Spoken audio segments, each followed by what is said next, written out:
up to present the budget to the House. The OBR's report also noted that the spring statement had been accessed early as well. I want to stay on the record how frustrated I am and have been by these incidents and the volume of speculation and leaks. And that is why I'm doing something about it, because we cannot allow this to happen again. A leak inquiry is underway with my full support, being led by the Permanent Secretary at the Treasury, and we are also conducting a review of the Treasury security processes to inform future fiscal events. We also clearly need to look explicitly at physical IT security. The Treasury have asked the National Centre for Cyber Security to undertake a forensic examination of recent economic and financial outlooks. The outcome of that review, of course, will be public, and we will write to you with the outcomes of that review. Okay, thank you very much for that. Can I just turn to you, Permanent Secretary, about the OBR? Do you know yet who in government or which department accessed the forecast early in March? So you'll have seen the report given to the Chancellor and yourselves. We've asked the National Cyber Security Centre to do a forensic examination of that. You don't know the answer to that right now? Well, I would note that a media organisation has stated publicly that they accessed the March statement. Okay, but the report suggested that there was access from within the government circle. Yep, so you don't know. Yeah, so the March report, you don't know who that was. No, but we've got a process underway with the top level in government of National Cyber Security Centre to ascertain a forensic examination of what happened, including in March, and we'll report back publicly on that. Are you waiting for the full access issues, or are you going to be looking particularly at that March one because it was likely? It sounds like it was leaked from within government. Well, I don't know what happened on that, and we'll see. I'm waiting. My intention is that the review I do into budget security will be informed by the National Cyber Security Centre's forensic examination of what happened on IT security. It'll also be informed by the leak inquiry underway and, of course, lessons learned from this budget. Okay, just that it seems to me that could be quite quick and easy to find out which bit of government could access the forecast early in March, because that's quite a serious issue, isn't it? Because it was within government. So to the detail, the review to you and the Chancellor suggested there was a single access in March. It suggested that might be benign. Since then, a media organisation has stated that they accessed it. So I think that's the latest of where we are. So I don't know whether that is the same. I don't know whether it's less benign than we think and that was them, or there's more access to it. But we will get to the bottom of that via this review. Okay, and so we're waiting for the whole review to get the answer to that particular point. Okay, what's the timescale for that review? I would hope to conclude everything ahead of the spring statement, so early in the new year. Okay, well, we'll keep in touch with you on that. And, Permanent Secretary or Chancellor, do you yet know what the recruitment timetable is for Richard Hughes' successor as chair of the OBR? Well, I met with Tom Josephs and David Miles earlier this week, along with the Permanent Secretary, to thank them for their service and for continuing in their roles. It is unlikely that for the spring forecast we have a new chair, because obviously we need to go through a rigorous process, and they are happy and confident that they can lead us through that. But of course we'll go through a rigorous process, and we will advertise the role as soon as is possible. Okay, so as soon as possible before Christmas, early New Year? I think it's most likely to be early in the new year. It's only a week or so until the Christmas recess, and we'll put it out as soon as we can. That's fine. Thank you very much for that. And Chancellor, I mean, you've made a statement about leaks, and we need to put to you the questions you obviously you answered very clearly to the Shadow Chancellor yesterday in the House. But just to be clear, I think we need to just go through a few points. Are you in control of all media briefings that emanate from the Treasury and political operations inside number 11? Yes, and myself and the team officials are very clear about the Macpherson principles. Of course, as I said yesterday in Parliament, I did not disclose confidential information, but as I've also been clear, there have been leaks, and that's why we've set up a leak inquiry, and that is why we are doing this work.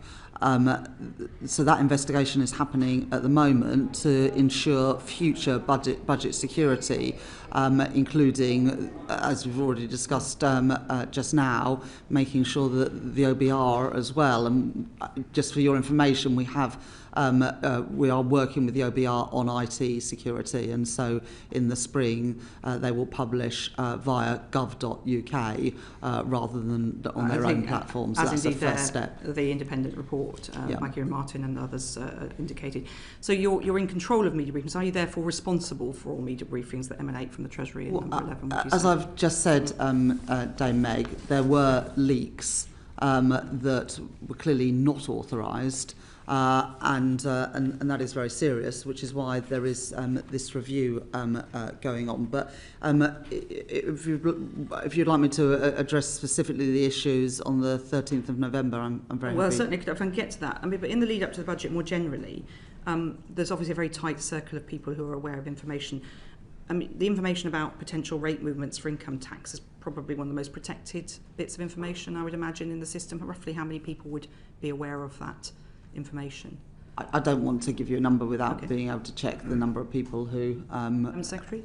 So the leak inquiry will set that out and set out the recommendations. The answer is that we have all sorts of security things in place for any budget. Those have been repeatedly tightened, but clearly we're going to have to revisit and reset, and it is going to be imperative to increase our security, and that's very much my intention. Okay, and you, Permanent Secretary, said to this committee in February when we were in Darlington, that was around leaks at that time, and I quote, "You really do not want to give a running commentary on that or publish things as it goes along because that would be extremely market sensitive and therefore deeply unwelcome." I'm assuming you still agree with that very much so. Approach. And Chancellor, you said on the 10th of November to the BBC, it would actually. So let me go into the issues around. Let's go to the 13th of November. So the Financial Times reported then that the Prime Minister and Chancellor have ripped up earlier proposals to raise the basic and higher income tax rates, according to officials briefed on the move, amid fears it would anger voters and further antagonise mutinous Labour MPs. Well, perhaps not all. Perhaps we would agree with the characterisation, but that's what was reported. So I just don't understand why you don't know yet who those officials are.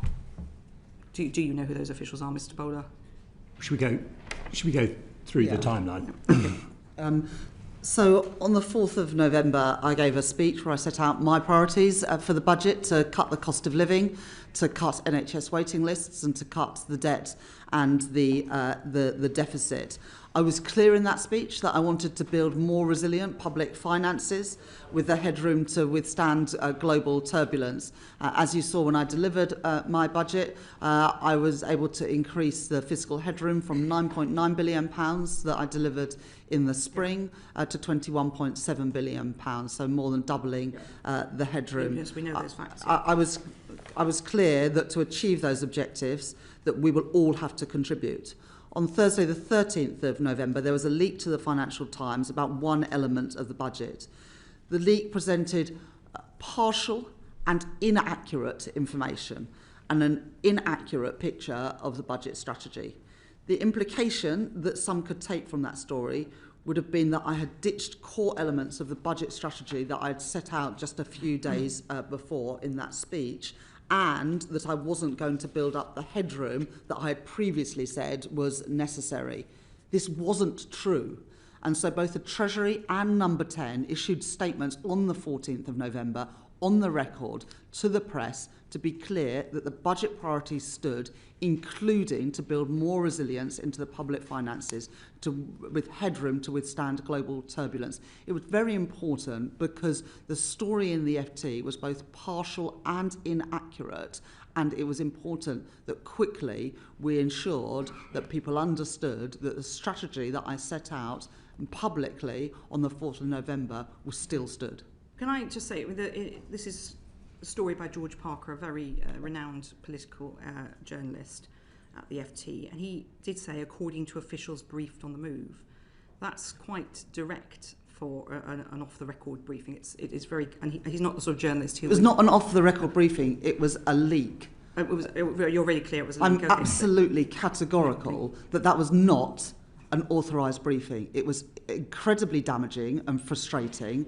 That is why we have a leak inquiry. It was not briefing that was signed off by me, any of my ministers or officials. It was unacceptable. That is why there is a leak inquiry going on. Okay. And so, Mr. Bowler, this is cited according to officials briefed on the move. So is your leak inquiry looking at officials? Yes. Is it looking at advisors? Yes. Is it looking at ministers?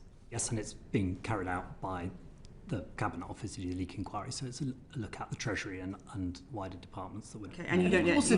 And of course it is right that it looks at all those people. That is not suggesting that we think any of those people are responsible, but everybody who had access to information should rightly be part of that leak inquiry. Absolutely, and I think we would not expect anything different from you. Mr. Boulder, where did you get with the leak inquiry about the story to Bloomberg in March? I wrote to you on that in March, and the conclusion of that was the inquiry was not clear whether it was a leak or speculation. Okay, so what do you rate chances 1 to 10 of getting an answer on this leak inquiry?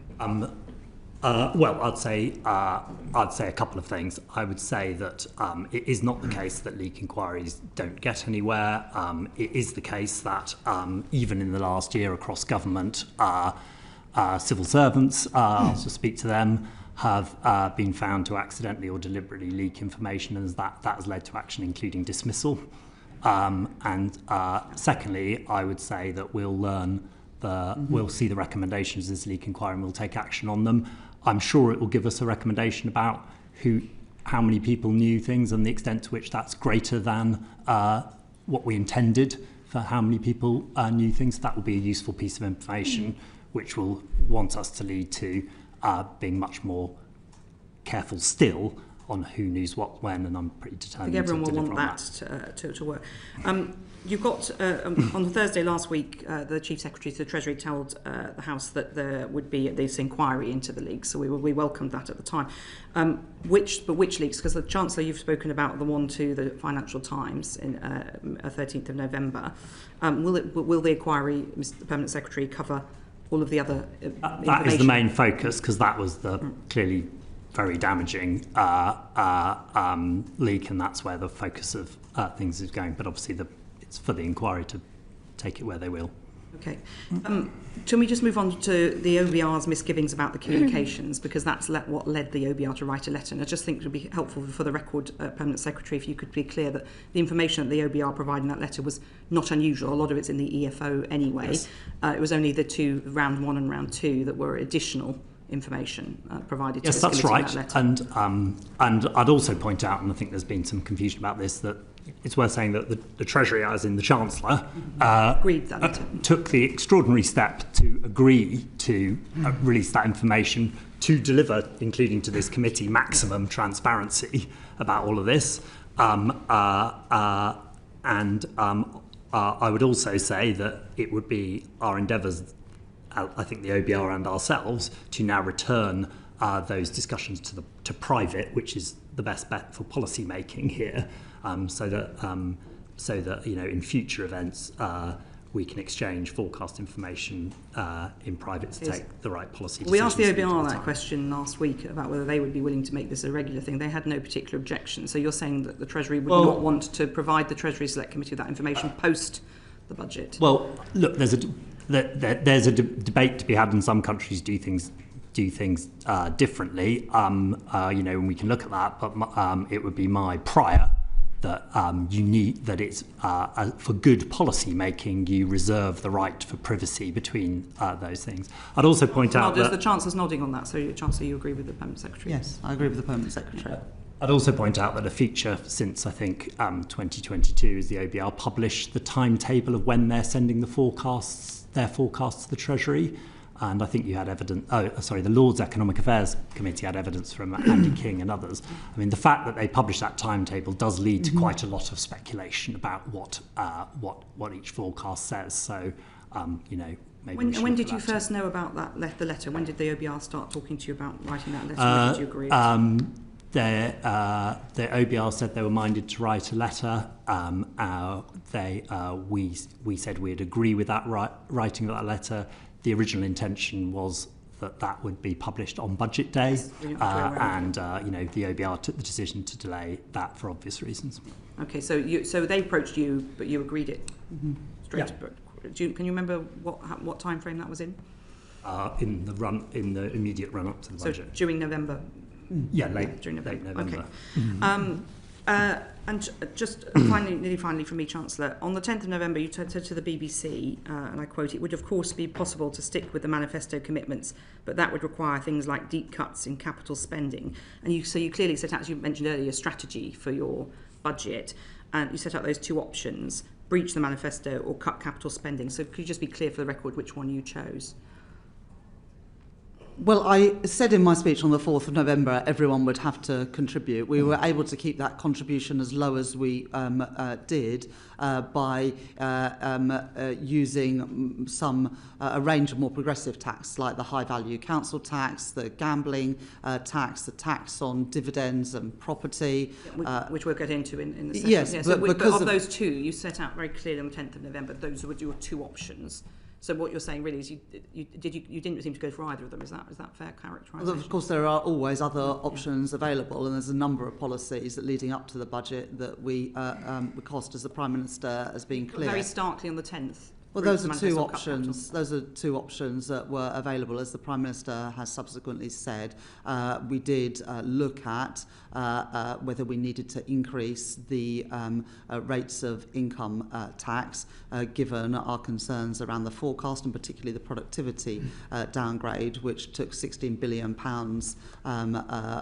off in terms of revenues in the final year of the forecast. In the end, that wasn't necessary, but we did, as I set out in my speech of the 4th of November, ask everyone to contribute by freezing the thresholds that the previous government had frozen for 7 years by an additional 3 years from 2028. We can get into figures, but the 16 billion obviously was offset by other measures, so it was about a 6 billion gap, wasn't it? Well, that's not entirely correct. The £16 billion is the result of the productivity downgrade because of higher wage inflation and price inflation. There were also higher tax revenues. But higher inflation is not a good thing because, of course, that erodes the spending power of government. So I wouldn't characterise it as we had good news on inflation. Far from it. In fact, I was very clear in my speech on the 4th of November that one of the objectives of the budget was to reduce that inflation, which was, of course, resulting in higher tax revenues, but not for a good reason. And so a revenue that was available was, you could say it's welcome from fiscal terms, but of course it's not really welcome because we wanted lower inflation. I think it's just really important, Chair and Committee, that we don't see the revenues from higher inflation as somehow being good news during the forecast process. No one was suggesting it was good news, but it offset the 16 billion to a degree. But of course we wanted to reduce that inflation, which is exactly what we did, as the Deputy Governor of the Bank said to you yesterday. Well, indeed, I was going to refer to 0.5% off of inflation next year. The bank was clear to us yesterday they're still on their trajectory towards 2%, which steady. I think the Deputy Governor was a bit clearer than that. I think she gave evidence to this committee yesterday saying that next year 0.4 to 0.5 percentage points off inflation because of the measures in the budget. Yeah, she was very clear about that, as on the record. Mr. Bowler, final question from me about the leak inquiry. Will you be publishing it? Yes. To the world or to this committee? I'll be publishing my review, which will include the actions we're taking from the recommendations of the leak inquiry, yes. Would it be possible for this committee to see the full inquiry in a confidential? I'd have to engage with the people doing the inquiry about their views on that, but I wouldn't like to keep I have to say, I think I can say with confidence as chair of this committee doesn't leak. So we would obviously be very careful about any sensitive information, but we have done that in previous, as you know, in my previous role. Yes, I saw a lot of sensitive information. So if we could take that offline. John Glenn MP. Thank you. Can I turn to the sequence of events? The last piece of meaningful data from the OBR was the 4.2 billion figure on the 31st of October. On the scene setter number 11 press conference on Tuesday the 4th, the impression was left by everything that was covered that income tax was going up. And in your interview, Chancellor, with Pippa Crair of The Guardian, you said that you didn't know the size of the downgrade, the productivity, and that after that press conference, raising of income tax remained on the table.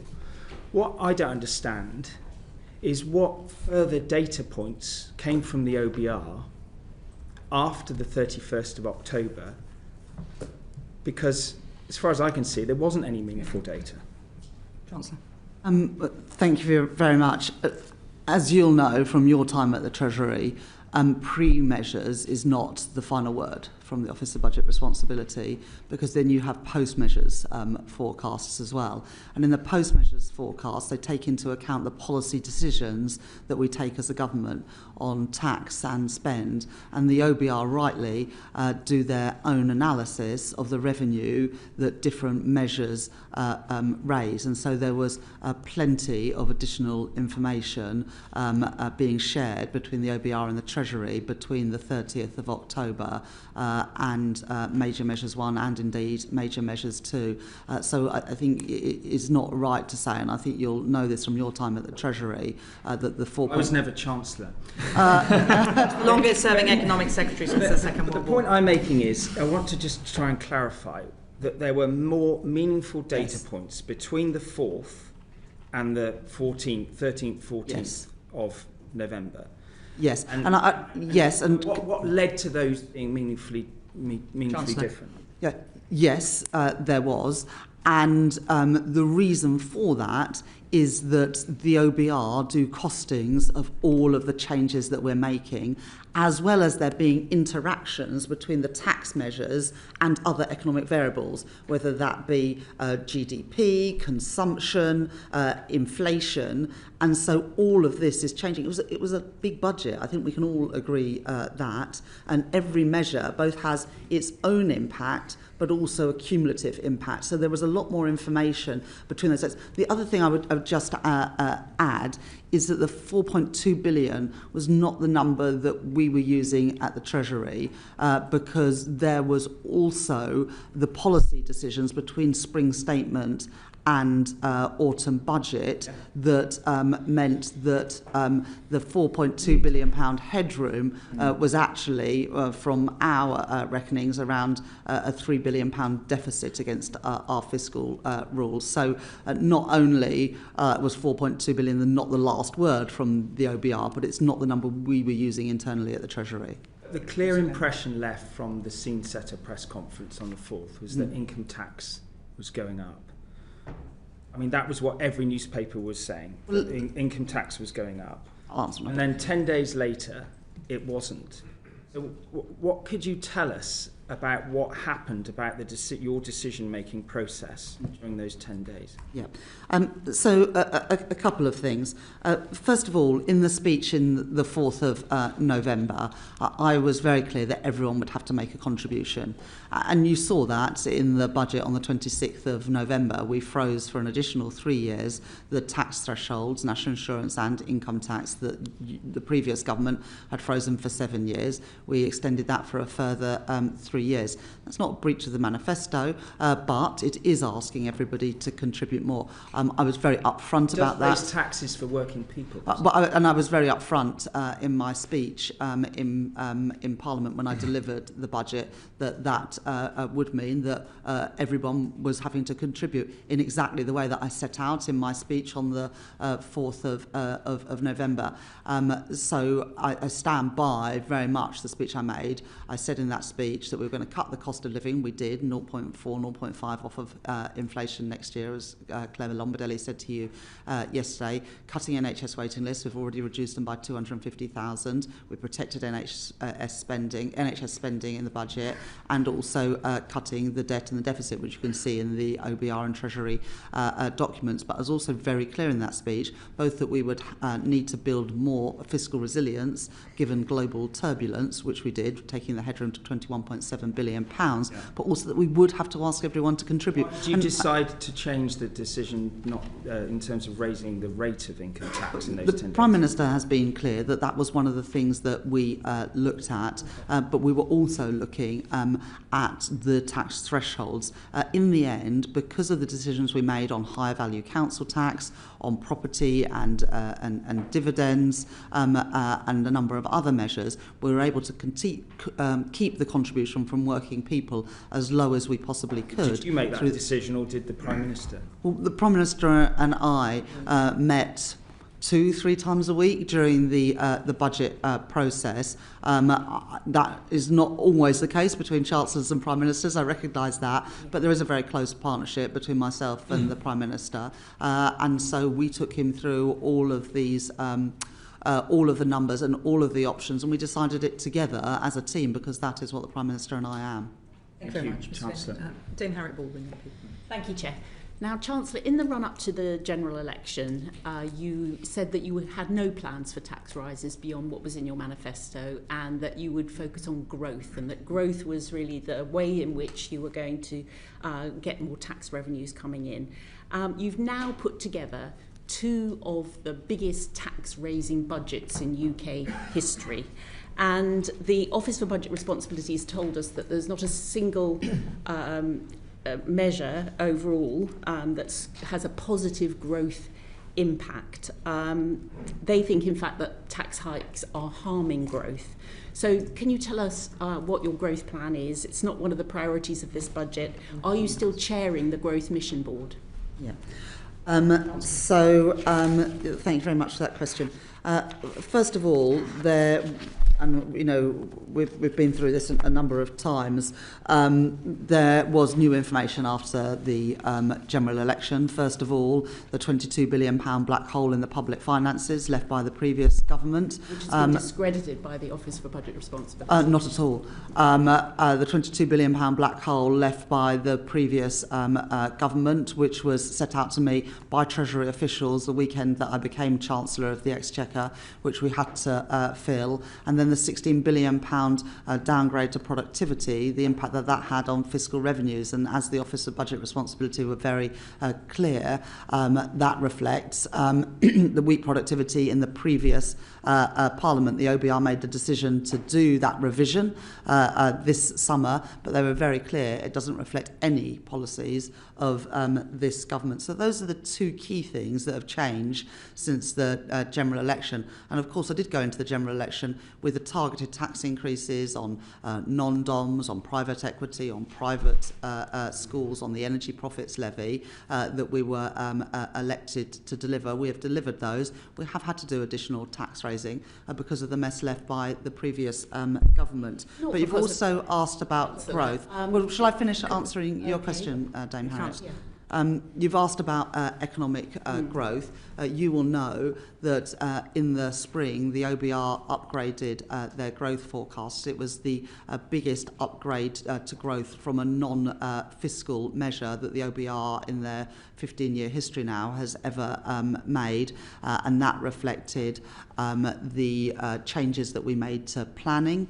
And they also upgraded the growth forecast because of the capital investment that this government is prioritising. Of course, under the previous government's plans, capital investment was due to fall in this Parliament. I protected capital investment and have continued to do so, even in this challenging budget with the productivity downgrade. So the OBR have been very clear that both the planning reforms voted against, I believe, by the Conservative Party and also the capital expenditure, which the Conservatives were going to cut, has resulted in an upgrade of productivity. And indeed, if you look at, during budget week, made further progress on a third runway at Heathrow.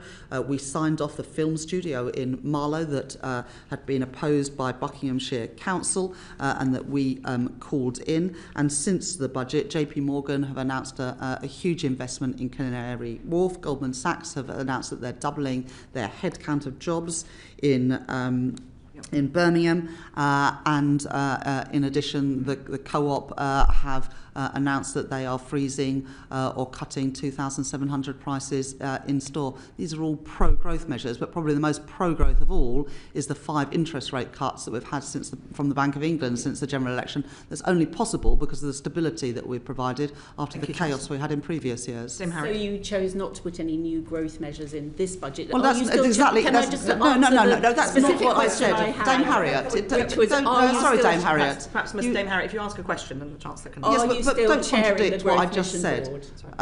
Yes, we have regular meetings of the Growth Mission Board, but I did not say in the answer to my question, as you suggested, that there were no growth measures in this budget. Far from it. In the week of the budget, we made further progress on the runway at Heathrow. We signed off the film studio in Marlow.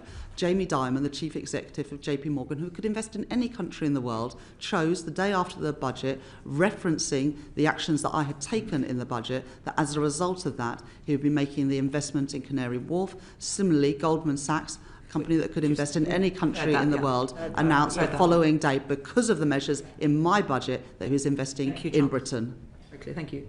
Questions. Do you accept, Chancellor, that your revealed preference now in terms of the 2 budgets you've brought in is that you hike taxes a lot, and that the speculation and the impact of the speculation in the run-up to this budget had a real-world impact in terms of people's decisions, in terms of mortgages, in terms of people making decisions on their pensions, in terms of a range of different things that changed behaviour within businesses? A lot of businesses said they put decisions on hold, and that this impression that you're ready to go for tax rises is going to hang over this country's economy for the rest of this Parliament. Of course, the previous government took taxes to a record high and saw interest rates go through the roof. And since the general...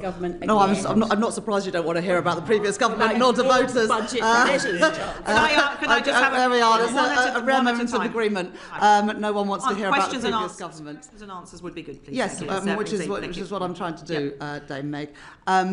We have returned stability to the economy, which has enabled the Bank of England to cut interest rates 5 times, and as you would have seen since the budget, a number of mortgage lenders have cut interest rates on mortgages. I think interest rates now on mortgages are lower than they were since the Prime Minister, maybe one who you might not want to remember as well, Liz Truss, took interest rates through the roof. I very much welcome that. Again, those reductions in interest rates would not have been possible without the stability that I've returned to the economy. We're going to get into measures in a moment, Dame Meg, but last year I asked you, Chancellor, about the way in which you're implementing all the Article 4 recommendations from the IMF in terms of, you're basically going through the whole list of recommendations and ticking them off one by one.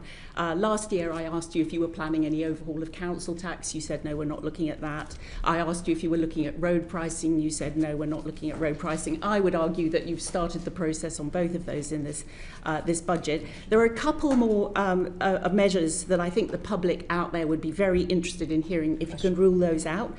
Capital gains on primary residences. Are you planning to do that in this Parliament? And are you planning to change the state pension to a single lock in this Parliament? Can you rule those out, please? Yes. Okay. Thank you very much, Chancellor. Luke Murphy, MP. Thank you, Chair. Chancellor, just very briefly, you've pointed to the productivity downgrade as a result of the record of the previous government.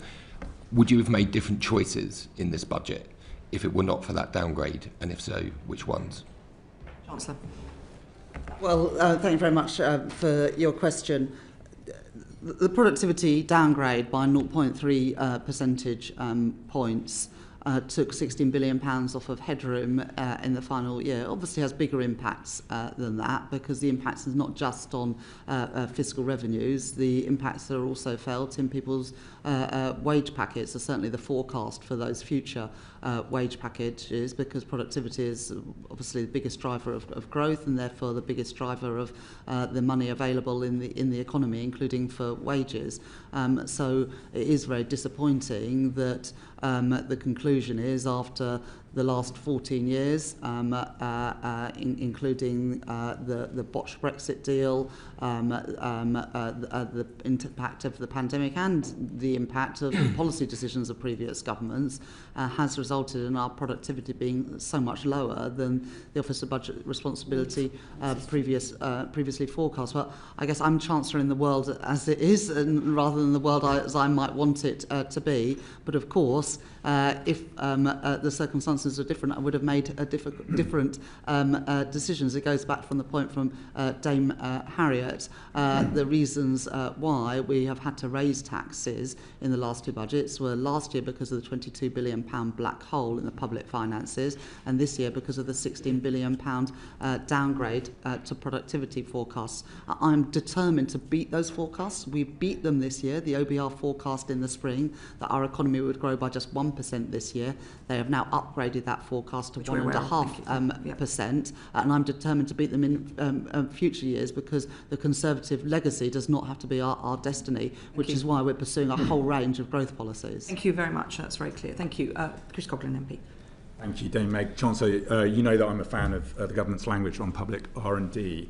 The OBR has published that a 10% increase in UK R&D capital would equate to a 1.9% long-term increase in productivity, which are stunning numbers given the 0.3% productivity downgrade created a 16 billion fiscal black hole. So what I'm struggling to understand is why you're only increasing public R&D by 0.7% a year, 13% in total to 2030. As a result of which, the OBR has concluded that that will have no impact on growth because, in fact, it's a lower rate than in the decade after the financial crisis. Well, thank you very much, Mr. Coughlin. If there's one thing we know about you is that you care very much about R&D, and rightly so. And I was very pleased in the spending review to be able to increase R&D spending in real terms during the course of this Parliament. And I said earlier, the OBR did take into account our CDEL spending, which includes R&D, in their forecasts. And CDEL, the higher CDEL budgets is one of the things that contributes to their higher growth forecasts. So R&D is one of the things that is contributing to that. But you're right to mention it and right to mention the importance of it. Obviously, public R&D is really important, and that is what we can influence, but so is private R&D. And I am pleased that one of the reasons why growth for this year has been revised up is because investment has been higher, and that's very important. Of course, but given your belief in public R&D, I mean, do you think it's okay that we are only in the middle of the G7 in terms of our rate of public R&D, and that the UK has had the worst productivity crisis, as you said, since the financial crisis? Yes, look, and the OBR are clear about some of those reasons for the productivity downgrade. As I said to Mr. Murphy, the Brexit deal, the pandemic and the decisions of the previous government. The plans that I inherited from the previous government would have seen capital spending as a share of GDP fall from, I think, 2.5% to 1.9%. We've managed to protect that, to grow it in real terms during the course of this Parliament, and that's one of the reasons why I believe that we can beat the productivity forecasts that the OBR have set out in their most recent documents. Thank you, Mr. Coughlin. John Grady, MP. Thank you very much, Dame Meg. Last week, Dr. Beck Fries from PIMCO told us that UK fiscal finances are in a fairly fragile state. Bond investors are focused on actual deficit reduction over the next 2 years, as opposed to what is forecast or promised for 2029-30. Is that, Chancellor, where you think the bond markets are too? So I think it's best if chancellors don't get into comment on bond markets. But what I would say is this: we were very focused on these issues when we put together the budget package, both increasing the fiscal headroom, which goes from 9.9 to 21.7 billion pounds, but also on fiscal consolidation. And I recognise that fiscal consolidation needs to be consistent through the Parliament. So for the last few years, public sector net borrowing as a share of GDP has hovered around 5%. This year, 25-26, it is due to fall to 4.5%. That is the first time, I think, in almost 5 years, the PSMB has been less than 5%. It's then forecast to fall to 3.5%, 3%, 2.6%, and then 1.9% in the final 2 years of the forecast. And the IMF has said that this is the fastest rate of fiscal consolidation of any country in the G7. And that is the right approach, because it is still the case that we have elevated borrowing costs. The borrowing costs that the UK government faces went up substantially in September, October 2022, for reasons that we all know and understand. But I want to bring those borrowing costs down, and fiscal consolidation is an important part of that. On the tightening, Chancellor, what a lot of commentators point out is that the savings, much of the savings are back-ended to 29-30. Much of the tax rises are also back-ended, but we have real pressures at the back end of these forecasts. 6 billion of SEND provision moved across, defence spending going up, but there's a real risk it has to increase further, and a general election in August 2029. So last week, our expert economists, I would say, appeared less than confident that this tightening was politically achievable. Do you believe those economists to be wrong? I believe in the numbers that I set out in my budget, and a lot of people have got views of what I was going to do in my budget and whether I'll be able to live within the means set in my budgets, but we have consistently done that, and we've increased the headroom. We've also set out just before the summer recess our spending review, and I was very clear that public services now need to live within that envelope, and we are legislating for the tax increases that were in the budget. That is also very important to give confidence that these tax increases will indeed happen, and that public services will live within the budgets that I've set. And would it have created more confidence if we brought some of this tightening forward, given that lenders take the view that the UK has for many, many years lacked fiscal credibility? Chancellor. Well, we want to make sure that we get things right. And so for the high value council tax, for example, we are revaluing properties in G and H. That cannot be done for next spring or the spring after. Similarly, on things like electric vehicle EVED, those changes can't come in overnight. I think that everybody recognises that, and that we need to take the legislation through to achieve those things. But we will legislate so that markets and everyone else can have confidence that these plans will go ahead. Thank you very much. John Ginn MP. Yeah, if we look at the defence spending, government's stated goal to get 3.5% of GDP, we look at health spending maintaining its long-run average growth rate, and education spending being held flat in per pupil terms, and the announcements of the budget, according to the Resolution Foundation, said that there will be 6.4 billion of real term increase between 28 and 29, and that means 88% of what is commonly known by the Labour Party as austerity 2010 to 15 measures. So isn't there a real risk that even your manifesto said 7 billion in tax increases, your first budget was 40 billion, now 26 billion, you're still going to have very, very tough settlements outside those three departments? We have now made those settlements, and when I became Chancellor, there hadn't been a spending review for a number of years. Yeah. We had negotiations, we came to the settlement in the spending review, and departments are now living within those settlements. That should be the confidence that is needed to show that we will be able to do that through this period. And even in the last years of the forecast, real term spending on public services continues to increase by nearly 1%. That is very different from the 2% cuts to public spending in the first years of the 5 years of the coalition government. So you don't recognise the pressure on other departments at the end of the period 28-29 to 29-30? Well, departments are always under pressure. There's always more things to spend on than you can afford to, and that's why prioritisation is so important.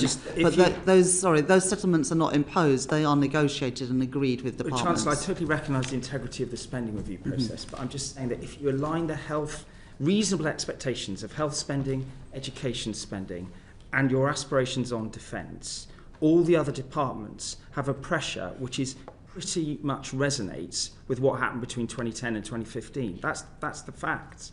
But one of the differences is that in the early years we had an immediate uplift in spending to end the fiscal fiction, frankly, that previously existed in the forecasts. And similarly, we've protected the CDEL budget. So if you look at TDEL, it is a slightly different picture. And the reason that we've done that is because just to be clear for people watching, the capital budget. We protected the capital budget, which is really important for improving the productivity of public services. We've also agreed with departments £14 billion worth of efficiency savings. We are tracking those closely, and we are delivering against those targets. We set out further efficiency targets in the budget this year, again, which all departments have signed up to. Final question, but what you're saying is there will be no more money for those other departments beyond what you've set out already in 28, 29, 29, 30? Well, I've always been really clear that in the end we have to grow our economy to deliver the money that we need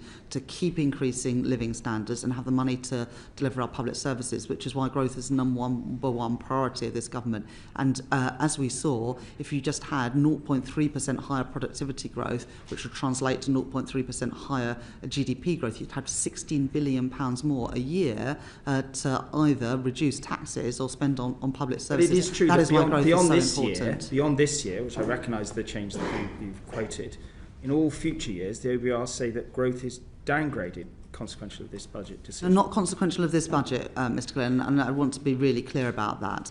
The reason for the productivity downgrade, the OBR say explicitly, that is not because of the decisions, any of the decisions that this government has made. In fact, they've scored positively both the CDEL, the capital spending, and also the planning reforms. It's lower in every subsequent year. But not because of government policy, because of the productivity downgrade based on the previous 14 years before we took office. Thank you, Chancellor. Yuan Yang, MP. Thank you, Chair. So at Budget Day, the OBR announced that it was going to use a new higher threshold for scoring the impacts of policy on economic capacity. This higher threshold would have ruled out the majority of policy changes scored under your Conservative predecessor. Did you have a discussion, did the Treasury have a discussion about this change of policy with the OBR, and were there policies that you wish would have been scored that may have been close to that threshold that were not scored as a result of this change in criteria? In the end, what really matters is not whether something is scored or not, but whether you actually get the growth or not. And so when we are, deciding on policies as the Treasury, we don't sort of say what will the OBR score. We say what will actually deliver the growth. And I've been really clear from opposition and into government that our growth mission is built on the pillars of stability, investment and reform. Stability that comes from strong fiscal rules that are stuck to and not just changed on a whim because the numbers don't turn out the way you want to. And we've stuck to those fiscal rules in 2 budgets, a spending review and a spring forecasts. We are delivering with greater headroom, the highest headroom now for a number of years. Investment by protecting the capital investment and crowding in private investment, including through the National Wealth Fund and British Business Bank, and reform, particularly to planning, but also regulatory reforms, cutting the administrative burden of regulation, pensions reform to unlock private capital. And one of the biggest reforms is the trade reforms we're making, whether that's the reset of our relation with the EU, the trade deal that we've signed with India, or indeed the trade deal that we've signed with the United States, and the planning and infrastructure bill that should have royal assent before Christmas. All of those things are pro-growth, and whether the OBR score them or not, I am confident, we are confident as a team, that they will build a stronger, more resilient economy with higher growth. And the good thing about the growth that we are generating, it is growth that will be felt in all parts of the country. Thank you, Chancellor. And does the Treasury, I presume you collect your own scorings of those measures that don't meet the OBR's new thresholds? Well, of course, we look at what we think the growth impacts of different policies will be. But as I say, we don't prioritise things based on whether we think the OBR will take them into account. We prioritise them based on the impact we think that they will have on growth. And certainly the trade deals, those 3 trade deals, and hopefully more to come, I think will have a significant impact. Thank you for now, Ms Young. Bobby Dean MP. Thank you, Chair. Chancellor, you spoke about your decision in this budget to increase your headroom to around about 22 billion. We had a discussion about headroom in the spring statement, where you said to me that everyone would like more headroom, but no one wants more taxes, no one wants lower spending. I think we have the balance about right. And you gave me variations to that answer 3 times. Do you accept now that actually you got that balance wrong in the spring? Well, I increased taxes by £40 billion in the budget last year, and I don't remember any party clamouring for more tax increases. And in fact, I think the Liberal Democrats oppose most of the ones that we are trying to take forward. So I did think we got the balance about right last year, but I was really clear that one of the objectives of this budget was to build further resilience and we were able to do that with £21.7 billion of headroom. I know it seems esoteric, but I mean, we've had reports coming out that saying that the inflated debt costs to the UK are worth about £7 billion a year. And we've all reflected on the speculation that's gone around this budget in terms of tax measures for the last 6 months, the policy uncertainty perhaps putting off investment as well. And so you obviously felt the need to correct the level of headroom this time. So why was it not a mistake previously to maintain a low amount of headroom in the spring? Well, headroom went as low as £6.5 billion in the last Parliament. I built it up to £9.9 billion in my budget last year and in the spring statement. I felt that that was the right approach. But obviously, since then, we have had a number of global shocks. Whether those are shocks to trade, whether those are ongoing conflicts, whether those are disruptions to supply chains. And as a result, I believed it was the right thing to increase that headroom further to £21.7 billion, given the world in which we live today. I think that was clear in last spring, but to move on to the second decision wait, that's not the case, Mr. Correct. Can I ask my next question? Well, just because when people come back and say, well, that was the case in the spring. I asked these exact questions in the spring because you had to do a fiscal repair job in the spring, obviously. We did have Trump's election already take place at that time. You had already lost the headroom between the autumn and the spring. So I think it's fair to say that many people thought that that headroom was already low in the spring. You've decided to correct it this time, but you're telling me it wasn't a mistake not to correct it in the spring. Well, in the spring, the headroom would have been eroded without the actions that I took. I took the actions to keep the headroom at around £10 billion. But since then, you'll remember, the tariffs were introduced by Donald Trump that had not happened, and the OBR had not factored those into their forecasts in the spring. So I think things have changed since then, with respect, Mr. Dean. I'd like to move on also to the decision to move towards one formal assessment by the OBR as well. Again, back in the spring, you said, some people were saying, don't worry about the headroom, you can address it in the autumn. I felt that would be the wrong decision because we've been very clear in our manifesto and our election campaign, and since we came to office, that fiscal stability is so important. So it's my understanding now that you're not going to make any adaptations based on what happened to headroom in the spring. So does that mean that fiscal stability is no longer important, or was that an incorrect statement to make in the spring? Well, it does link to your previous question, Mr. Dean, because in the previous question you asked about the level of the headroom. We've now taken that to £21.7 billion, which, as you know, is more than the average movement in headroom between forecasts.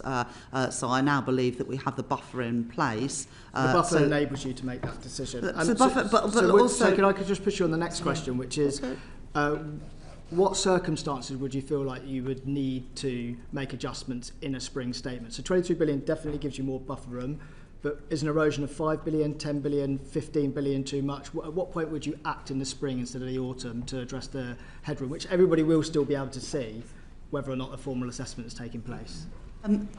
So very few countries have 2 fiscal events a year, and we want to move towards, as the IMF have recommended, to have 1 major fiscal event a year. And we've worked with the so OBR. in answer to Mr. Dean's question, if you may, just on where you would make judgment. At what point would you give yourself more headroom? Understand that. Yeah, we've got and the question. You're not going to take any so action the Chancellor's had the until question, so yeah, if you fine. could just answer the question, Chancellor. Yes, if you give me that opportunity, I'd be delighted to. I reserve the right to be able to take action at any point, but I believe the headroom that we have and the changes that we've made means that I won't need to do that in the spring. But of course, I reserve the right at any time to take action. Okay. Thank you for now, Mr. Dean. Are you and Young MP? Thank you. I wanted to move on to special educational needs and disabilities funding. At the budget, you announced that this would no longer be borne by local authorities, but would be borne from central departmental spending. Will this be put, well, firstly, the OBR says that this will cost around 5.6 billion. Do you and the Treasury accept that number? And will this be put on one particular department, or will it be spread among a number of departments? And if so, how will it be spread among departments? Chancellor. Thank you very much for that question. What we have done, what we did in the spending review, was continue the statutory override for an additional 2 years, so during which time local governments, if they overspend, compared with their forecasts on this, they can put the costs on central government. We've extended that for a further couple of years, but then, as we were really clear in the spending review, we will then fund SEND through the overall government DEL override envelope, and that statutory override ends in 2027-28. Where I would sort of disagree with the OBR, and well, not necessarily disagree, but the OBR looked at absorbing that SEND pressure from just one budget line. That is not what we said in the spending review. They just gave that as an illustrative example. So I don't recognise those impacts on school spending. As you know, the Education Secretary at the moment, with the relevant minister, is doing a review of SEND. That focus of that review is getting the system right, because no parent, no constituency MP believes the system works well today. Thank you. Ms. Yang. You're saying that the 5.6 billion number from the OBR is based on the current policy, and that policy is going to change, so therefore the number itself may not be that number. Is that what you're saying, Chancellor? No, what I was saying is that the OBR's illustrative example is that SEND pressure is absorbed on one budget line. That is not what we set out. But the purpose of the SEND review is about delivering a system that works for families, for children, and for schools. And it's right that the Education Secretary, not the Chancellor, leads on that. Yeah. Ms. Coughlin, MP. Thank you. Chancellor, in October 2021, my 17-year-old constituent, Jennifer Chalkley, who was autistic, died of avoidable suicide. I fully acknowledge the role that perhaps the Liberal Democrats and the Conservatives had in terms of scrapping Sure Start, in terms of contributing to this crisis. Can I have your assurance, please, that you will properly fund both the Department for Education and Children's Mental Health Services to end the SEND crisis in this country? Because if you do, not only would that be a fantastic legacy for a Labour government, but also would enable me to go back to Jen's mum and tell her that her daughter's death had not been in vain. Okay. Thank you very much, and for bringing up that example, and please give best wishes of me and I think all of the committee to Jen's family for what they went through. Too many parents and children are let down by the SEND system. Anyone that's a parent knows that, and any constituency MP, and you've only been a constituency MP for a year and a half, but you will know through your post-bag and through your surgeries and your visits to your schools and talking to families in your constituency that the system just doesn't work. And we have to reform it. My mum was a special needs teacher when I was little, and she then became a classroom teacher because there were cuts then to special needs teaching, and it meant that kids weren't getting the support they needed. So this is something that matters to me, including as a parent, but it should not be me leading the work on SEND. I'm the Chancellor. It is right that Bridget Phillipson and the Department for Education lead on this, but to say to Jen's parents and family directly, we want this system to work for them. We want it to work for families. We want it to work for young people. We know it's let them down. This is about devising a system that is inclusive and that enables all children, whatever their abilities, whatever challenges that they face, to fulfil their potential and to live fulfilling lives. And that is the commitment I will give to Jen's parents and to We you. obviously all look forward to the SEND review coming out, we think, in the new year. Thank you very much, Mr Coghlan. Yuan Yang MP. Thank you, Chair. Yesterday we spoke to the Monetary Policy Committee of the Bank of England, and as you may have seen, there was disagreement on the committee, and there has been since their last meeting, on the impact of quantitative tightening of the active sales of gilts on the interest rates that the government faces for borrowing. The bank staff's estimate of this cost to the taxpayer has gone up over the last year. Does the Treasury have its own estimates of the cost of quantitative tightening to the taxpayer? If it's okay, I'm going to pass this question. We've discussed this at length, but I'll pass it to the Permanent Secretary. It falls to the lot of being Treasury Permanent Secretary to have to answer questions about quantitative tightening. So it's a monetary policy matter, as you know, and as such for the Bank of England. But in terms of understanding what is happening, because it's a deeply complex thing, it's worth saying that there are three areas where you send out. So the OBR, in their recent forecast, set out detailed projections, including of the losses they expect and the impact on all their fiscal metrics. The Treasury's annual report and accounts sets out the impact on departmental spending budgets, and the bank provides quarterly reports with its projections of cash transfers. Yeah. To the nub of your question, each September, the Monetary Policy Committee decide on what they want to do in terms of sales for the coming year, and they announce that. That's not something that we is our decision. They did that last September. They actually reduced some of the active sales they were doing and did some things on skew. So They're increasing their active sales. No, they've reduced. They're reducing the overall pace of I think more things are maturing, so there's less need for active sales. It is all set out there, and it is all in our accounts and all the rest of it. Okay. And of course, as everyone knows, there were cash transfers to the Treasury up until the end of 2022, and now each quarter there's transfers back to the APM. Yeah. Chancellor, I know that from the MPC's perspective, as they've stated very clearly, value for money for the taxpayer is not in their remit in monetary policy. But of course, as the Chancellor and as the Treasury, value for money is certainly something that concerns the Treasury and also all of us constituency MPs. Do you have conversations with the Governor about the value for money impact on the taxpayer from their pace of QT? I don't think it's accurate to say that value for money doesn't need to be taken into account. Value for money does. Yeah, the MPC states that they do not take that into account in their principles because that is not one of theirs. Yeah, but the Bank of England do, and the MPC and the Bank of England are a little bit different. I don't know, James. Yeah, no, I mean, look, it's their decision and it's not ours, but I think I think it is unfair to say that they don't take value for money into account. Yeah. They take that into account as well as the impact on their monetary policy. And they've written to the committee a whole set of times, including on that, and I think you did a report on it last year, which explored those very issues. Thank you, Rachel. The predecessor committee did good work on that. Luke Murphy, MP. Thank you, Chair. Chancellor, my constituents, or a vast majority of them, the top priority is cost of living. Both yourself and the Prime Minister have made clear that that is a top priority for the government as well. Evidence to the committee from both the OBR and the Resolution Foundation show that there's been relatively strong growth in real household disposable income in this Parliament thus far, but the outcome for the remainder of the Parliament is quite bleak. Do you recognise those forecasts? Do you expect to beat them? And if so, how?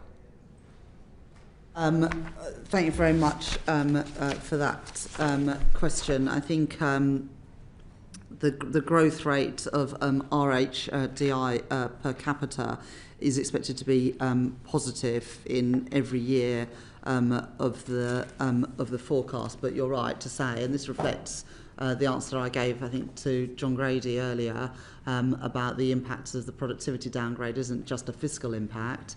That's the one that all the concentration has been on, but of course the most immediate impact is on the size of the economy, and therefore the money available for wages and everything else, which is why, as I said, I'm determined to beat that forecast. But living standards, I guess, are sort of determined by the income you've got coming in and how much you're paying out. And as I said in my speech on the 4th of November, I was determined that one of the things that we achieved in this budget was cutting the cost of living. And as the Deputy Governor said yesterday, next year that will be 0.4, 0.5% off of CPI.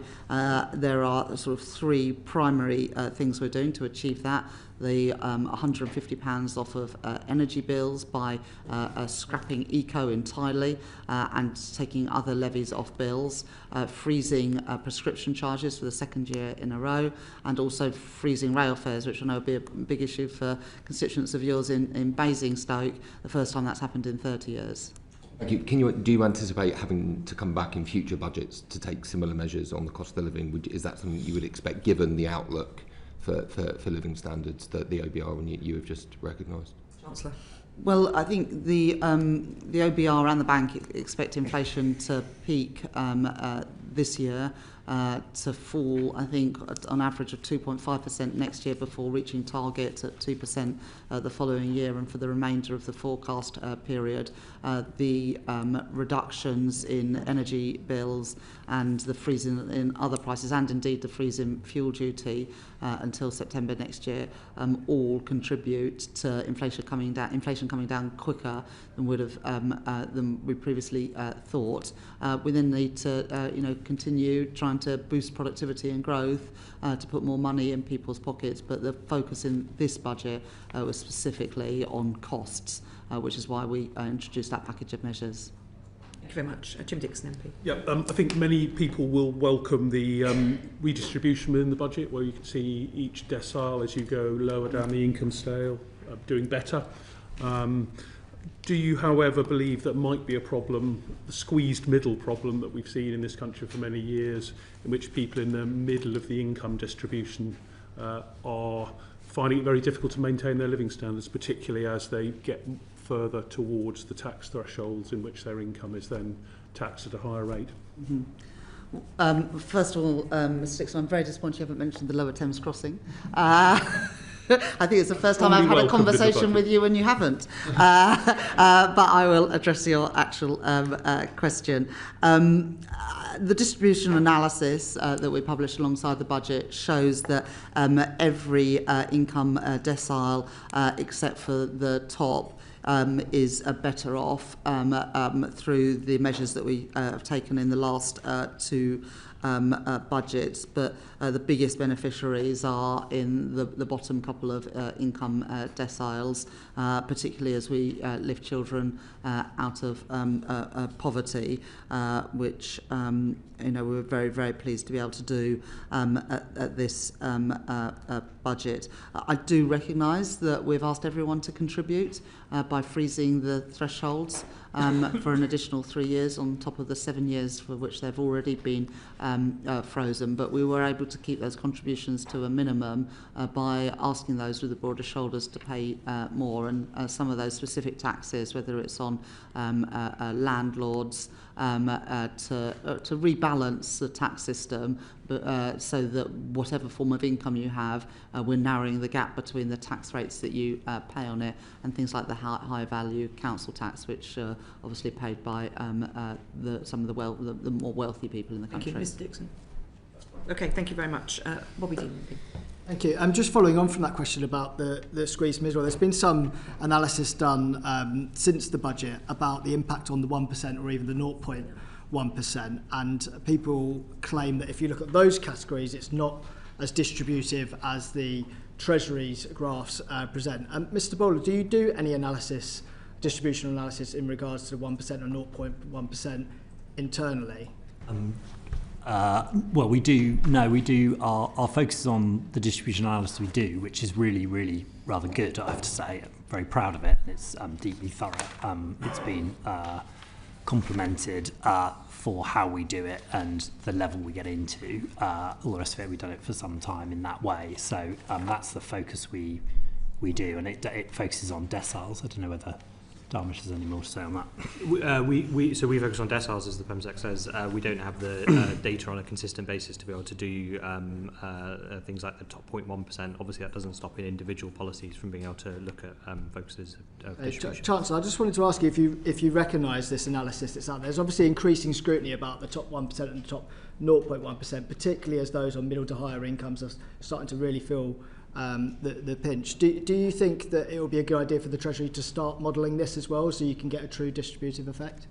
I think it is quite hard because of the numbers, but let me just sort of give you one example. Higher value council tax on properties more than £2 million affects less than 1%. Is it 0.6? Just under 1%. Yeah, okay. Just under 1% of properties. The non-dom changes obviously affects a very small number of people, as does the change around treating carried interests as income rather than capital gains in private equity.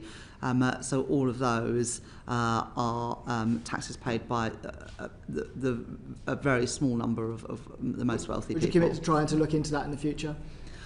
As I say, it is quite hard just because of the numbers involved to have an accurate You could have a dialogue in writing about this, because I think it's an interesting point, and you rightly raise we can, but I would just caution. Yeah, absolutely. I'm recognising your caution, and maybe it's a conversation we can have through official routes. Thank you very much, Mr. Dean. And Chancellor, we want to talk about some of the specific measures. We've obviously know your broad brush issues, which you've repeated a few times, so we don't need to go into those again. If we can answer we'll ask specific questions. If you can answer those, then you can tell us all the detail of your budget. So over to Mr. John Glenn to kick off. Yes, could I turn first to threshold freezes, Chancellor? At the 24 budget, you said, I'm keeping every single promise on tax that I made in our manifesto, so there'll be no extension of the freeze in income tax and national insurance thresholds. Now, you told us earlier it's not a breach of the manifesto. How can we square those two statements?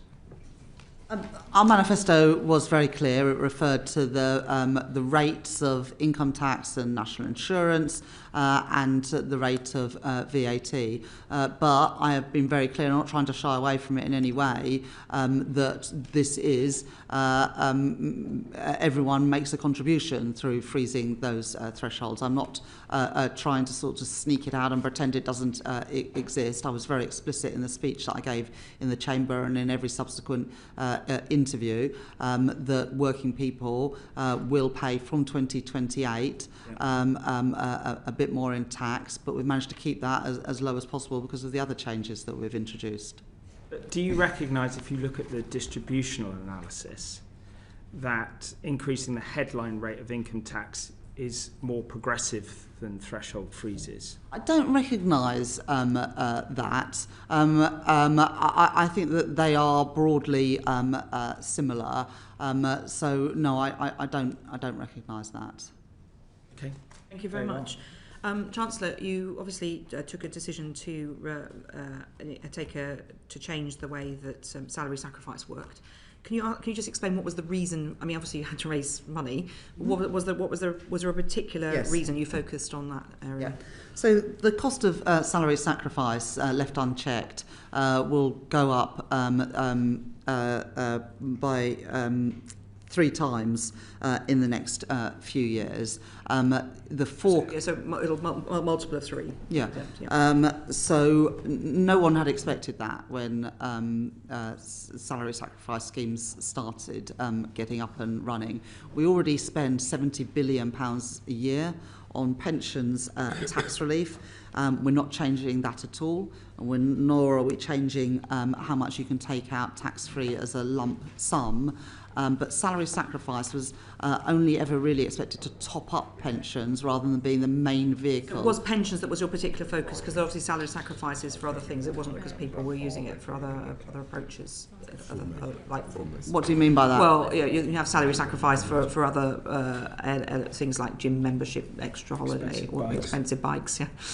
No, the focus on this was around the tax treatment, salary sacrifice for pension savings. Because Tom Josephs told us last week that it was likely to reduce pension savings, and obviously there's a big concern about people not, especially young people.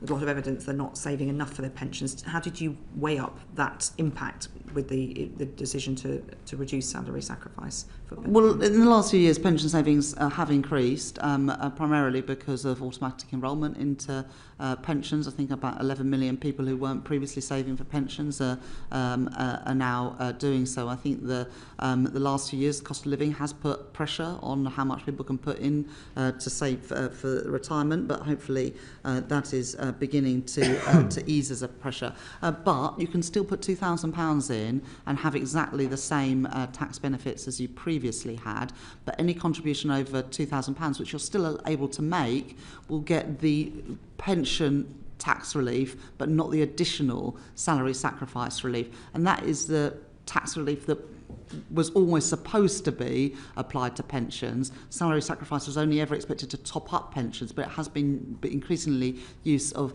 the main vehicle. And also we saw a lot of people paying bonuses, large bonuses, in through salary sacrifice to take advantage of that tax treatment in a way that just was never envisaged. And one of the things that we did in this budget, one of the things I did in this budget was to ensure that some things that were introduced for very good reason but have ended up costing multiples more than what were originally expected, that we took them back to their original purpose. And that's the same for things like employee ownership trusts, for example. There's a lot of, I mean, we haven't got time to go into all of it today, and maybe we should have the pensions minister in on this, but our sister committee deals with pension policy. But you've got on the one hand an encouragement to put into stocks and shares ISAs, which we'll be touching on in a moment. You've then decreasing the opportunity to top up pension, and a 5% contribution, as Ruth Curtis told us last week, on an individual earning $46,000 a year means they will have to pay more national insurance. So you've got different incentives working in different ways. Is there any plans in the Treasury to have a really good route, well, from Treasury with DWP, to have a root and branch review of how pensions policy works? Because, as you say, auto-enrolment's been very useful, but it's not enough to fund retirement.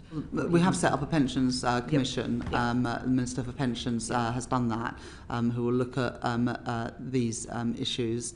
But I want to be very, very clear that people can still use salary sacrifice to save for a pension. They will have, and they will still get pensions tax relief, which is the usual way of saving for a pension. So pensions tax relief above £2,000 very much still exists. It will be ordinary pensions tax relief, though. Thank you for that. Dame Harriet Fordman. Thank you, Chair. Chancellor, in your budget, you say that the High Street will benefit from permanently lower business rates for retail, hospitality and leisure.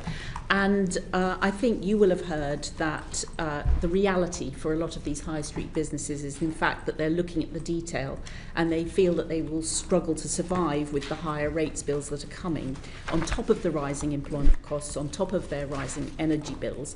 To give a few examples, and we'll all have heard them in our constituency postbags, pubs are facing a 15% rise. There's music venues in Newcastle, 431% rise. The British Beer and Pub Association says community pubs up 63%. So would you accept, Chancellor, that a lot of these businesses feel misled by that statement?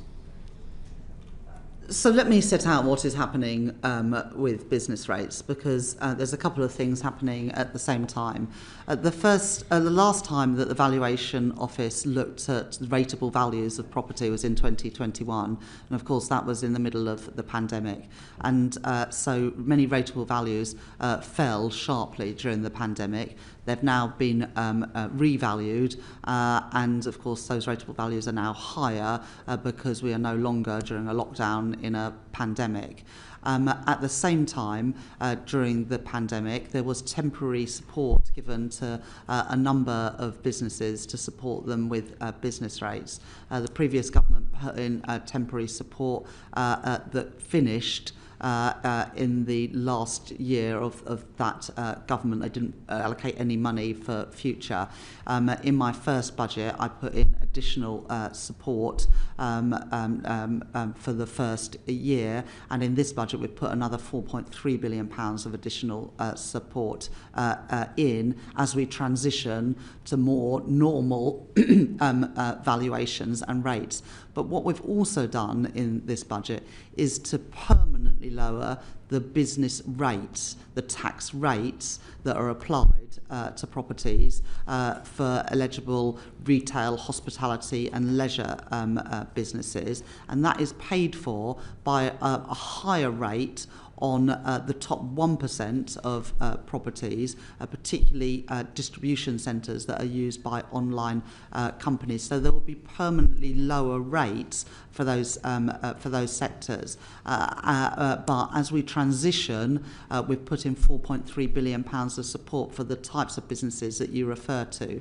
And so I think the average pub will be getting a 4% increase in rates this year, and the rates are capped at 15% or £800 for smaller venues this year, and that support continues at a phased down rate for the next couple of years. But we're moving to a system where we have permanently lower rates on those venues. Can I just urge you to look at this again, Chancellor, because UK Hospitality would dispute that. They think a 15% hike on average for pubs. So I'll just leave that out there. Thank you very much. 15% is the cap. So that's the highest it can be. They're saying average pub will get that cap. No. That's what they're saying. Yeah. No, the average is 4% and there's a cap of 15%. Okay, thank you very much for that clarity, Chancellor. Dame Siobhan McDonald. Thank you. Chancellor, we're aware of a kind of intergenerational unfairness that is perceived as going on, and I just wanted to look at the issues of lifetime ISAs that you announced in your budget. Now, everybody accepts that lifetime ISAs have design flaws, but launching a full consultation and creating a completely new product, which may not exist for some years, feels like a disproportionate response to problems that could potentially be fixed within the current system. Why not simply fix the existing lifetime ISA rather than design a completely new product that young first-time buyers may take some time to see?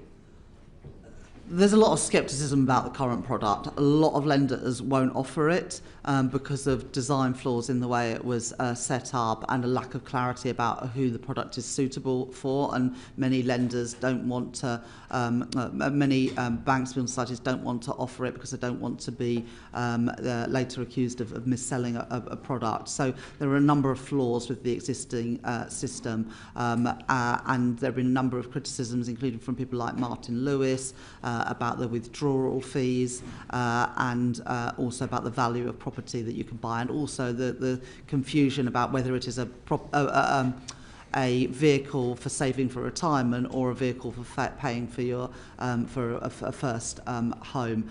So we are now doing a proper piece of work, designing a better product that's much clearer to people, and we certainly don't intend this to take a number of years. Do you have any idea of timescales? We want to crack on with it, but we didn't feel ready this budget to announce the new product that we would have confidence in. So we want to take a little bit longer to get that right. But there are well-documented concerns about the lifetime ISA. We want to help people to get on the housing ladder, not convinced that the product that we've got is working well enough for people today.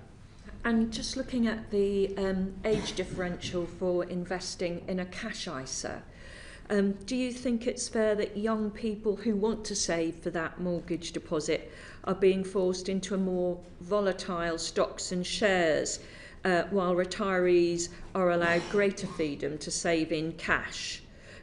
Why was 65 chosen rather than the state pension age? And do you think that this creates a real perception of unfairness for young savers who are anxious about not having too much risk and knowing that they can get that deposit. Yeah. There aren't many young people that can put aside £20,000 a year in savings. I think we all know that. The biggest challenge for young people today is getting a job that pays a decent wage, not about whether they can access the full £20,000 of ISA savings. The reason that we had that age limit in is because as you get older, the time horizon in which you're investing in is not as long for obvious reasons, and so we wanted to make sure that in later life you can be very confident that you've got that money there. But if you had invested £1,000 a year in an ISA from 1999 to now, if you'd put that £1,000 a year into a stocks and shares ISA, you'd have £50,000 more now in your account than if you'd put it into a cash ISA. And I want more people to be able to benefit from a growing economy and growing stock markets. And at the moment, a combination of those ISA limits, but also the advice and guidance rules, mean that very few people, not enough people, are benefiting from that. We're changing advice and guidance. That comes in from the next tax year. The ISA changes come in the tax year after that. So we've got time to test out how this new advice and guidance is going to work. But it will enable banks and building societies and others to nudge people into putting their money into more productive assets. And I would like to see more of a culture in the UK of retail investing and people of all ages being able to benefit from a growing economy. Okay. Thank you. Is that not going to require more financial education in school? Yeah, and we are, as part of the financial inclusion strategy that my colleague, the Economic Secretary to the Treasury, Lucy Rigby, introduced, the financial inclusion strategy, we are introducing, including at primary schools, a better education on budgeting and saving. I think that is an important part of it, but the advice and guidance reforms are things that people have been calling for a long time, and I'm confident working with the regulators, the banks and building societies, it will result in better outcomes for savers. Thank you. Thank you very much, Dame Siobhan. Bobby Dean MP. Chair. Chancellor, just now you mentioned wanting to fix some of the tax relief so they operate as intended. You'll be aware, I think there's over 1,200 on the books, and I think only around 300 of them have ever been properly evaluated for their cost and their effectiveness. I presented a bill to Parliament called Tax Measures Evaluation Bill, where it commits the government to look into all of them. Can you commit to look into all the tax reliefs and making sure they are all working as intended? So I hope you see in this budget and last year's budget, actually primarily due to the work from the former Exchequer Secretary to the Treasury, who's now the Chief Secretary to the Treasury, and the new Exchequer Secretary to the Treasury. We've done some really good work on cracking down on tax avoidance and closing loopholes. I think it's going to save something like £10 billion a year by the final year of the forecast. And that is just getting the tax that we are already due, but we're not collecting today. And that's both debt and also BAU. Will you commit to looking at them all? We're very and if you've got any ideas, we're also always in the market, Mr. Dean. So we've already done a lot of work in this area, but the job is not done until there is a gap between the tax that is due and the tax that is paid. There is more work to do. So of course we'll carry on looking at all of those. Thank you. I think you'd have a lot of support from both this committee and the sister committee, the Public Accounts Committee, which have doggedly tried to get to the bottom of this. So if you want to lean into that, I'm sure you'll get some help from Parliament. Yuan Yang MP. Thank you, Chair. Chancellor, in your budget speech, you mentioned that a fair society is one where the wealthiest pay their fair share, and you discussed narrowing the gap between the tax on income from assets and income from work. Is there more left of that gap to be narrowed? So what we did in the budget was to increase by 2 percentage points the basic rate on dividend savings and property income, and made some changes to the additional higher rates as well. I think that is the right thing to do. 2 percentage point increase is quite a big increase in the tax rate on any form of income, but I think we got the balance right in the budget on that. And is there space for more narrowing, or do you believe the gap has been fully closed now? Well, obviously, if you go out to work, you pay national insurance, and you don't pay national insurance on other forms of income. But we have taken action in this budget to narrow the gap between those different forms of income. Thank you very much, Ms Yang. Jim Dixon, MP. Yeah, thank you, Chair. Big change in the budget on electric vehicle excise duty. We haven't had that tax before. Obviously, it's designed to compensate for the loss of fuel duty over time. Isn't there a big problem, though, that by 2050, electric vehicle excise duty will only be bringing in about a quarter of what fuel duty did? So is it not inevitable you're going to have to very significantly raise that amount going forward? Well, we have set the level of the EVED at half the rate that you would get from fuel duty. I think that is the right balance, because we do want to incentivise the rollout of electric vehicles for reasons that is well understood. We have no plans to increase that further, and wouldn't do so until the move to electric vehicles is well secured. But we set it at a half rate for a reason. And in terms of fuel duty and the freeze, what's your commitment going forward around what happens into the future on that, and the plan to end the freeze in a year's time? So we've frozen it until September next year, but at the same time we're also, from early in the new year, introducing something new called the Fuel Finder. This is work that's been led by the Competition and Markets Authority, and something that other countries already do, that will mean that real-time information will be available on fuel costs at different petrol stations, and we hope to be able to integrate that with the different apps that people use to map their journeys and everything, and so they'll be able to see the different prices at different petrol stations on their route, and evidence from other countries and from the CMA, I think, suggests that could take off around £40 a year from how much people pay in filling up their tanks, and I hope will result in more competition and lower prices for consumers. Thank you. Thank you very much, Mr Dixon. And John Glenn, MP. Yes, could I turn to gambling taxes, please, Chancellor? The consultation that you had began with a desire to simplify, and indeed this committee looked at the matter as well. We're now, after your measures in the budget, we've got online bets duty higher than the high street. We've got bets on UK racing lower than Irish racing. We've got tax on a game of football on the phone will be 25%, while a machine in adult gaming centre will be 20%. Now, you've given 26 million to the Gambling Commission, but there is a significant risk, and I think we're seeing it already online, of lots of activity going off to the black market. I'm just wondering, what your overall assessment is of the measures that you've made, and if you could address, the fact that there are sort of multiple dimensions to what you've ended up with here. So we did have a consultation, and we've been consulting for around a year on this.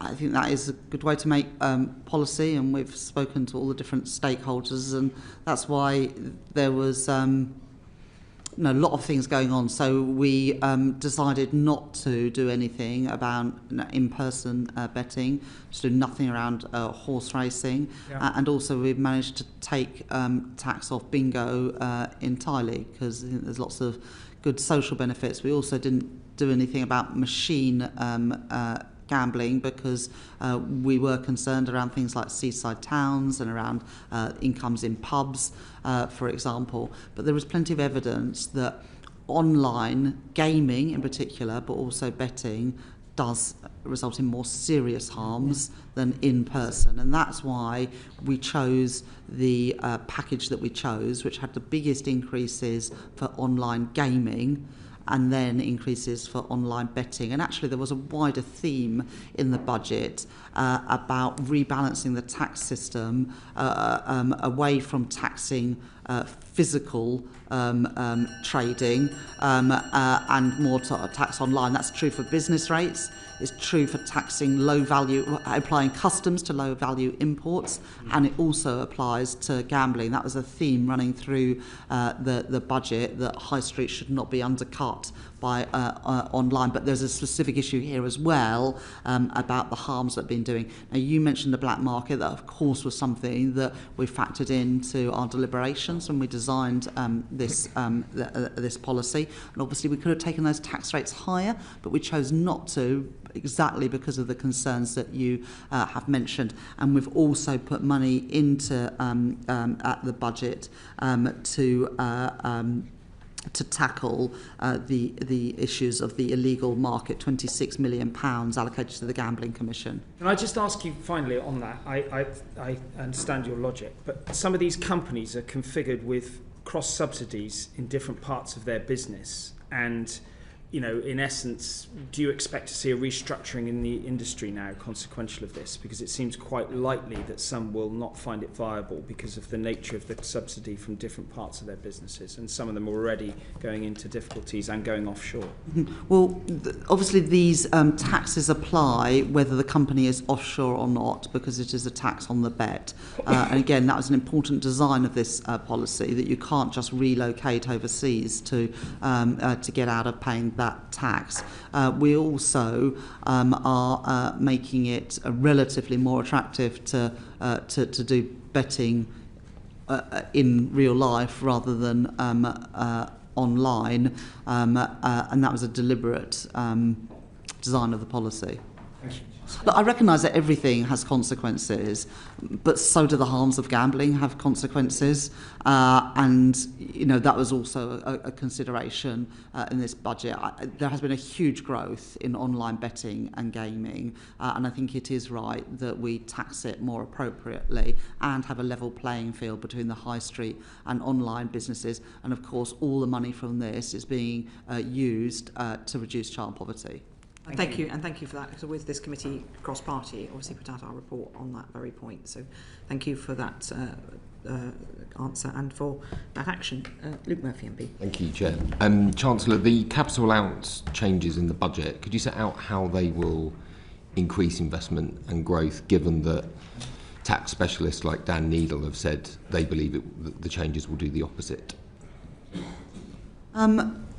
So we have kept the main rate of corporation taxes at 25%, and we've stuck to all of the commitments we made in the business tax roadmap that I published at the last budget. We also have one of the most generous and competitive capital allowances regimes.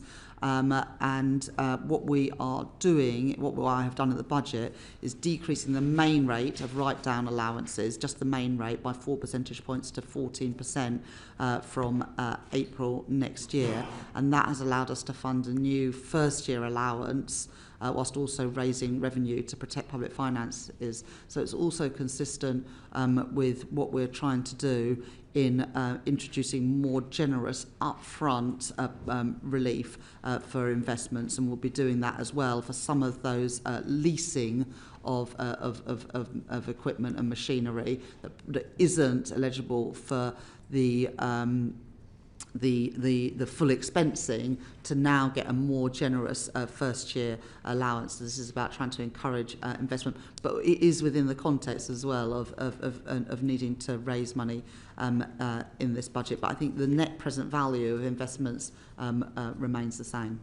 The first year discount, though, doesn't apply to second-hand assets. It is only to leasing. So you can see the direction of travel, though. So we've made permanent full expensing, and this year, for things that aren't covered by full expensing, we're introducing a more generous first-year allowance. But if you're asking, is there more to do on this? Yes, I think there is in a range of areas, like the one you've mentioned, also on more around intangibles. But what we're trying to do is incentivise investment, because investment is absolutely key to economic growth. Thank you. Thank you very much, Mr. Murphy. Bobby Dean, MP. Thank you, Chair. I wonder if I could ask you about one small thing that happened after the budget, which is the US-UK trade deal over drugs, and it's going to cost apparently an extra £3 billion per year. There's been a lot of worry from NHS leaders about where that money's going to come from. Is that to come from within the existing Department of Health and Social Care budget? That was part of the agreement in the spending review, that for this spending review period, that would be absorbed. The costs are actually quite low in the first couple of years, and that was part of the spending review settlement. But obviously, at future spending rest reviews, will be worked out in the next spending review. Well, obviously, everything in the next spending review will be set out in the next spending review. Thank you. Chris Coughlin, MP. Thank you, Chair. Chancellor, just a quick follow-up on R&D. Draghi in September urged the EU to... The man with a dog with a bone here. Nothing but predictable. Exactly. The next one's up. Urged the EU to borrow for defence R&D, stating that that would actually decrease debt to GDP because GDP would grow faster than interest costs, and also that a 2% increase in total factor productivity would cut public finance burden by a third over a decade. Do you think a similar principle could apply, or approach could apply, to the UK? So we're already embarking on the biggest uplift in defence spending since the end of the Cold War, taking it to 2.6% by April 2027. And although every department apart from the NHS and Defence have had to make some further efficiency savings towards the end of the Parliament, that is not the case. Well, they have to make efficiency savings, but they can reinvest them. Unlike other departments, and we have totally protected the capital budgets, and obviously defence is highly capital intensive. The changes that I made to the fiscal rules last year as well take capital spending outside the stability rule. It's still affected by the investment rule, but that has also made it easier to protect capital spending, because it has been the case that previous chancellors, when faced with challenging fiscal situations, would go first to the capital budget and delay projects or cancel projects or extend the life of projects, and that's not the decision that I wanted to make. But it's also really important that we spend the money well, and that's why, as part of the defence investment plan, we are allocating more money to start-up businesses, to tech businesses, to really get that innovation, actually building on quite a lot of what happens in the US. Thank you. And finally, as you know, the National Bureau of Economic Research in the US has published an estimate of the Brexit cost of 6 to 8% of GDP, effectively a 90 billion Brexit black hole. Given this, do you support the Liberal Democrat proposals for an EU customs union, like several Labour MPs do? Good try. I think the OBR is sticking to their numbers around of a 4% hit, but is still very material. It's why we've got this reset with the EU, and why we are at the moment negotiating around a new food and farming agreement, energy trading, electricity trading, Erasmus, and a new youth mobility scheme, because we recognise that making it hard to trade with your nearest neighbours and trading partners is not exactly good for businesses and not exactly very good for growth. Thank you. Well, I think we can all agree on that. Just wanted to quickly follow up on an answer you gave to Mr. Glenn about threshold freezes. And it is, the facts are that if somebody is earning around £70,000 a year, which is a lot in known parts of the country, but in parts of London, for example, that's not a salary that's as easy to live on as it may sound, somebody on that salary will see roughly the same tax rise as a Premier League footballer or other high earners. Do you see that as progressive? I think the question that Mr. Glenn was putting to me was whether increasing rates versus freezing would be much different, and overall, and I would say that 70,000 is around twice the national average wage. But is that somebody who should be paying the same roughly as a Premier League? Well, they're not paying the same, are they? The same tax rise, the rise would be similar. Well, our distribution analysis shows that they are pretty similar, but I would also say that 70,000 is going to put you in the top decile. So when you say pretty similar, just to be clear, the threshold freeze versus any tax increase. That's what you're referring to when you say similar. Yes, the answer. Yeah. Just making sure, just because in the record. Do you? I mean, you obviously will do modelling of impact of policies on different households. With the challenge with the decisions you've made, because you've got lots of different tax changes, is how they interact with each other. How have you changed any way that, partly because you've taken that approach, any way you're doing that evaluation of impact on certain types of households? Well, the OBR look at the interaction of policies when they look at the indirect effects of the budget package as a whole, so they are taken into account in the forecast, and the distributional analysis obviously takes into account all of the policies and how they interact with each other. Often the problem is there's unintended consequences. There's nothing different the Treasury is doing on this. You're relying on the OBR. Just a simple question. Of course, we look at these things ourselves, but the numbers that published, including the indirect you do effects, look at them yourselves as well, so you're taking that fully into account. Well, yes, we look at things like, the sectoral impact of policies, the policies on families with children, the policies on pensioner households. I just wanted it clear for the record, because yes. Just that you do that, that's fine. And then you talked about efficiencies for departments. And you're tracking that closely. So perhaps really for the Permanent Secretary, has anything changed in the way that the Treasury is tracking those efficiencies compared with the past? No, it's from the past, I guess, the fact that we use the Office of Value for Money to come in and work with departments to set up and measure, set up what the efficiencies would be that was announced as spending review, and set out how they'll be measured, including, I think, referencing in annual report and accounts. So that's new from previous spending reviews. Okay, and because there's no Office of Value for Money now, so that's now back into the Treasury teams. They've done exactly what we asked them really well, and that's now all set up. The public spending teams will be looking at that for each part, as usual. Okay, that's fine. Good. Harriet. Thank you very much. This is just for Mr. Bowler. It's a technical point on the business rates questions I was asking the Chancellor earlier.